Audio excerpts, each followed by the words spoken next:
Alors les enjeux de cette opération collective de modernisation se trouvent dans son intitulé, puisqu'il s'agit de moderniser les commerces de proximité ou encore l'équipement pour certains artisans leur permettant soit de rénover leurs bâtiments pour être plus économes en matière énergétique ou alors de s'équiper de matériel plus performant et moins consommateur de carburant. On pense des fois aux équipements des maçons par exemple. Cette opération en fait répond très largement aux besoins des commerçants et des artisans puisqu'ils peuvent s'équiper de nouveaux matériels numériques leur permettant d'avoir accès à une clientèle plus large. Les partenaires de cette opération sont assez nombreux. On retrouve les 3 EPCI du Sud-Manche, Villedieu Intercom, Granville Terre et Mer et l'agglomération Mont-Saint-Michel-Normandie.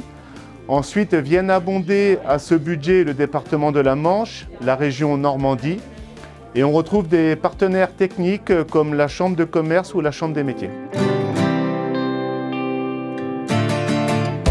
Il faut être inscrit au répertoire des métiers au registre du commerce.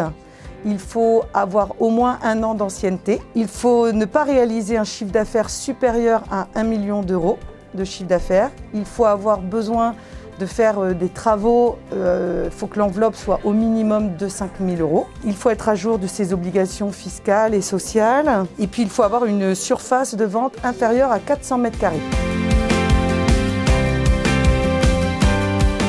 Alors il faut déjà passer par la communauté d'agglomération, par le service économique. Nous avons 2 personnes qui sont dédiées à accueillir en fait les porteurs de projets.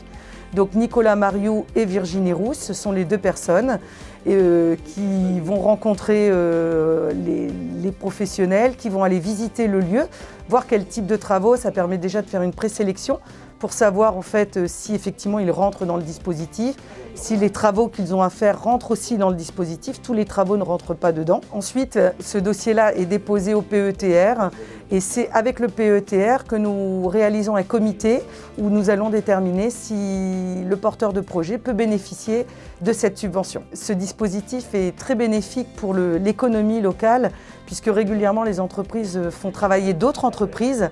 Nous sommes dans une spirale où voilà, on est dans le développement et aujourd'hui, avec l'importance de la relance économique, il faut absolument valoriser ce dispositif-là. Alors moi, l'aide m'a permis de réaliser des travaux à l'étage au magasin parce que j'avais besoin d'isolation, placo, d'électricité. Tout était resté en l'état comme quand je suis arrivée ici il y a 6 ans et demi. Donc quand il y a 6 ans et demi, quand je suis arrivée, on n'a fait que le rez-de-chaussée pour pouvoir lancer mon activité. Et donc là, il était temps de faire des travaux à l'étage parce que niveau énergétique, c'était une très grosse perte. Il était temps de remettre un petit peu au goût du jour pour que je puisse avoir un espace de stockage et un bureau à l'étage. Cette aide me permet d'être plus confortable financièrement.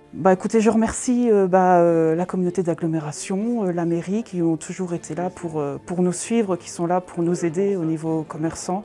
Donc je les remercie bien parce que moi, c'est vrai qu'ils ont toujours été à mes côtés depuis le début de cette aventure. Ils m'ont aidé au départ quand j'ai créé mon activité, la mairie a été là derrière moi, la communauté d'agglo a toujours été derrière, donc je les remercie pour leur aide. C'est vrai que c'est agréable de savoir qu'il y a du monde qui nous suit, qui est derrière nous. À bientôt sur tvie.tv.